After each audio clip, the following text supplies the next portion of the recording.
Carl Sagan dijo una vez que somos el medio que tiene el cosmos para conocerse a sí mismo. En el libro del que hablaremos hoy leeremos historias de hombres que no se conformaron con el plano terrestre de su existencia. Galileo, Hubble, Einstein, Von Braun son solo algunos de los que miraron al cielo y quisieron tenerlo aún más cerca. Esta es la historia de ellos y de muchos otros que se dan cita en El mundo de Ícaro, el nuevo libro de José Manuel Sánchez Ron, con el cual hoy aquí en Periodista Digital es un placer poder charlar un ratito. José Manuel, bienvenido a Periodista Digital. Gracias, Miguel. A ti siempre. El mito de Dédalo e Ícaro cuenta la imprudencia de un chico que se acercó demasiado al sol. Si este libro se ha dedicado a él, ¿es necesaria la imprudencia en la ciencia? Es una buena pregunta. La imprudencia no es una palabra que me guste, el atrevimiento, la osadía. Lo que a veces se puede considerar efectivamente imprudencia. Ícaro fue imprudente, ciertamente, pero ansió ir más lejos. Y de hecho, la moraleja, si es que existe alguna de este libro, es que hemos conocido más acerca de ese medio, de todo lo que está por encima de nuestras cabezas, del cosmos, gracias al atrevimiento, a la curiosidad, a tratar como Ícaro de ir más lejos. Porque, de hecho, dice que él, Ícaro, es el mejor representante de los atrevidos y de los perdedores. Abundan estos en la ciencia que no conocemos y no conocemos sus nombres porque han intentado ir más allá, claro, pero no se han intentado. Efectivamente, podemos decir que está construido esos logros sobre las cenizas, sobre los escombros de una gran cantidad de hombres y mujeres que han contribuido, no fracasando, sino simplemente con poniendo su callada, silenciosa tarea que no tiene demasiado reconocimiento. En ese sentido, no son perdedores, pero sí son trabajadores anónimos. Este libro, En el mundo de Ícaro, bueno, habla de hasta 25 personajes con nombres y apellidos. Otros muchos implícitamente está dedicado a ese libro, esos que han dado ese paso pero que no recordamos sus nombres. De esas vidas, aparte de la de Einstein que está aquí reseñada, ¿hay alguna que le haga gracia, por lo menos? Porque hay historias que te despiertan la sonrisa, cuanto menos. Ciertamente, ¿no? Sería difícil personajes como Leonardo da Vinci, que claro, es uno de los 25 principales. Bueno, de hecho, como sabes, son 25 más 1, la perra laica. La perra laica, efectivamente. Que también es una pionera en el conocimiento, es anterior a Gagarin. Galileo es los hermanos Wright, que se subieron ahí. Fíjate, no es lo mismo desde mi punto de vista ocuparte de problemas muy importantes a la postre, como yo que sé, puede ser cómo están constituidas las células, cómo se mueve un péndulo, que de algo que tiene que ver con un medio que no nos es natural a los humanos. Es la atmósfera o ir más allá de nuestro hábitat, la Tierra. Entonces la pasión que estos 25 personajes tuvieron por ir más allá de su medio habitual, pues les hace ya de por sí personajes peculiares, singulares, y la singularidad normalmente pues lleva asociada vidas interesantes. Estos pioneros como pues los que se subían a un barco para atravesar el Atlántico, experimentaban con máquinas para volar, algunos de los cuales se mataron. Si solo hay que ver un diseño como el que usaron los hermanos Wright para volar, o ir al Museo del Espacio y ver en las naves en las que se metía gente como Gagarin, decían, atrevidos. O meterte en una nave para ir a la Luna, que es un viaje de ida pero de vuelta. Es curioso que dedicamos horas enteras a hablar y a ver por televisión personajes insulsos que no nos cuentan grandes cosas. ¿Qué le falta a la ciencia con estas historias, por ejemplo, las que se recogen en el mundo de Ícaro, que son fascinantes, para conectar con el público? Es una gran pregunta, porque además tiene implicaciones sociales, económicas, de todo tipo, porque un país, una sociedad, adquiere poder económico de todo tipo, riqueza, bienestar, bienestar incluso en la salud a través del conocimiento, claro, el conocimiento científico y técnico.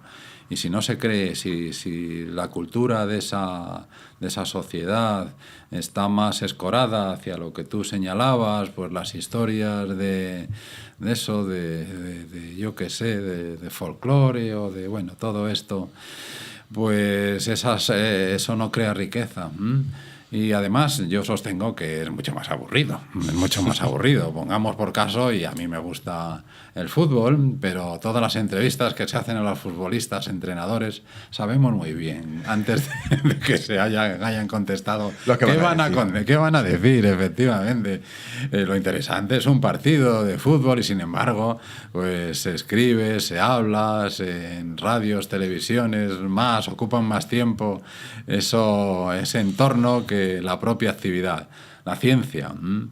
Independientemente de que Antonio Mingote y yo hayamos tenido éxito en este caso, en este ejemplo, pues es divertida, puede ser altamente, y es en general altamente exigente, es una técnica, es un lenguaje propio, naturalmente, pero tiene tantos personajes, resultados, puede ser tan amena y además es relevante, que a mí me parece trágico para una colectividad, España en este caso, otros países también, el que no le dediquen más tiempo a través de los medios. Parece como si lo único que interesase fuese las ciencias naturales, los problemas de los conejos, las migraciones de los alces o de quien sea. Y no, hay un mundo en la química, en las matemáticas, en la física, en la geología, en la biología, realmente fascinante.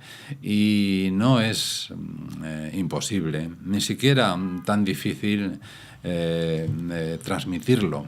Requiere pues un esfuerzo, pero solo un esfuerzo, como todo en esta vida. Bueno, pero el mundo de Ícaro es una buena introducción con sus palabras y los dibujos de Mingote, sí, una buena introducción para enamorarnos de esa ciencia. Sí, el tema es bueno, además, el tema es bueno. Y quería preguntarle, para terminar, sobre ese tema que, usted empieza desde el principio en el libro, desde que, como dice usted, fuimos un accidente apocalíptico, o hijos de un accidente apocalíptico prácticamente, pero luego vemos en el libro cómo, surgen los globos aerostáticos, los dirigibles, los aviones, las naves espaciales, y entonces uno empieza a viajar con el mundo de Ícaro y se pregunta: ¿seguimos lejos de romper la barrera del tiempo y el espacio que nos permitirá ya viajar de verdad a otros mundos?